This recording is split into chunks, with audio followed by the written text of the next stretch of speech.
Hello, music fans. Welcome to Death by Unicorn. You're watching my show called What's New 2024, where I talk about new albums that came out in metal, rock, and prog over the last week and give my first impressions on them. Today, I'm going to talk about 8 new releases that I listened to, and I'll talk about them in my order of preference. Actually, I think it's only 7. Starting with Eidola and their album Eviscerate. This is the 5th album by this American band. It's post-hardcore with progressive rock and metal influences, and this one is a near masterpiece. I love every album that Eidola has made, and the early single I heard from this album was amazing too. So I expected this would be excellent at the very least, but I'm putting it up in my near masterpiece tier.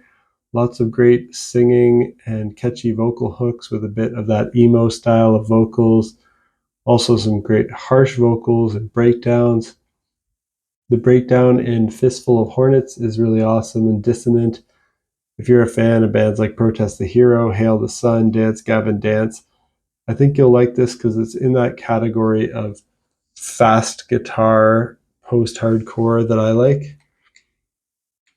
Next up is another release in that category, but this one's an EP by Greyhaven called Stereo Grief. This also came out on April 12th, as do all the releases that I'm talking about today.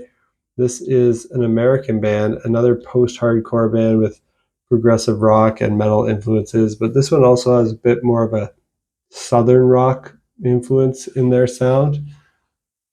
It features a great mix of harsh and scream vocals and clean singing with that bit of that emo style to it. I think fans of Every Time I Die will like Greyhaven as well because the vocal style sounds similar to that. Also fans of Eidola, Hail the Sun, Dance Gavin Dance. It sounds like a mix of all those bands. Another release in that category of fast guitar post-hardcore. The Welcome Party is an excellent song on here, so highly recommend checking that out for a preview. Next, and that one I'll put in my excellent category, Greyhaven Stereo Grief. Next up, we're getting to my very good category, and here I have Northlane with Mirror's Edge, another EP. This is an Australian metalcore band. It's kind of progressive, got a bit of gent, alternative, industrial, post-hardcore, and electronic influences, but it's mostly a metalcore album. I've seen Northlane live before, and they put on a really good show. And I do like everything I've heard by them, but I've never been in love with any of it, so they've never really found their way into my favorite bands. But I will say this is very good. I'm excited to hear what they do next. I'm really hoping for them to one day release a near masterpiece or a masterpiece to really catapult them up in my estimations. And next up, I have Ben Sinister with their album Mostly Great Things. This is the 6th album by this Canadian band. It's indie rock with progressive rock influences, another one in my very good category. And this is a band I'd never listened to a full Ben Sinister album before this, but the singles I heard for this album sounded pretty cool. Checked it out. My favorite song on first listen was Can I Get Your Name? But the whole album is full of very catchy, accessible, and fun rock songs with lots of piano and guitar and catchy vocal melodies.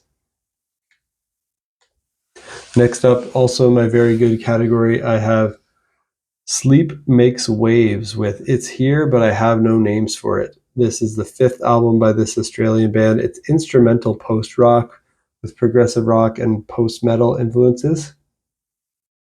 Very nice instrumental post-rock. It's got that metal bite from time to time. Some parts sound like explosions in the sky to me. Other parts sound like instrumental gent, but it's mostly relaxing, atmospheric, ambient rock music. Check it out if you like instrumental post-rock. I see no reason why you wouldn't love this. Now let's move on to my good category. I have Trifecta with The New Normal. This is the 2nd album by this multinational band. It's mostly instrumental jazz fusion with progressive rock influences, but there are few songs with vocals, a few songs with spoken word. It's a super group that features Nick Beggs on bass and Chapman Stick. I know him from his time with Steven Wilson, but he's been in several bands.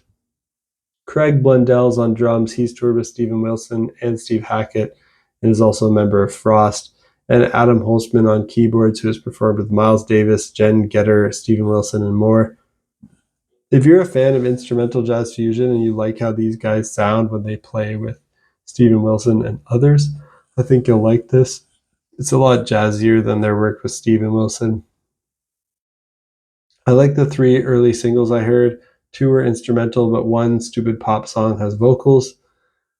The album also features saxophone by Theo Travis, who's played with Soft Machine, The Tangent, King Crimson, David Gilmour, Gong, and more, just on 1 track, and guitar from Alex Lifeson of Rush on 1 track.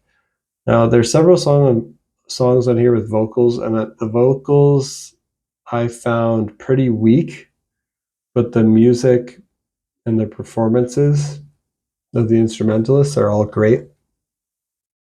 These are amazing players, so I really wanted to like this more, but nothing really grabbed me.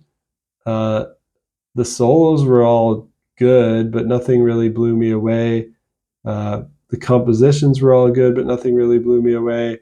Their performances, I mean, these are really excellent players, so everything's played perfectly. But nothing was really grabbing me and inspiring me here. I thought the spoken word was somewhat interesting, but a little cheesy and corny sounding. Yeah, and the vocals were just weak. It might have been better, honestly, if it was fully instrumental and there was no spoken word or singing, which is not usually what I say. Usually when I hear instrumental albums, I say they'd be better if they add vocals, but now I'm hearing a mostly instrumental album that has some vocals, and I feel like it would be better with them removed. Or maybe if they had a different vocalist.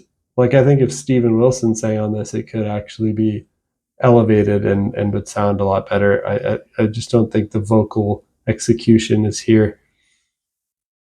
And last album that I want to mention for this episode is Blue Oyster Cult and their album Ghost Stories, the 15th album by this American band. It's hard rock with heavy metal and progressive rock influences. And it features various unreleased songs that were recorded between 1978 and 1983. But there is 1 track from 2016, which is If I Fell, which is a Beatles cover. Ghost Stories is described in the press release as a fitting finale to the band's recording legacy. I didn't expect this to be too great because I imagine Blue Oyster Cult had reasons for not completing and releasing this material at the time. So it's not their strongest material, but it is worth checking out if you're a fan of Blue Oyster Cult. And I do still put it in my good tier. It's definitely above average if you just like picked a random album on Spotify to listen to. That's kind of what I consider my average tier. And I still think that listening to this would be better than just picking something at random.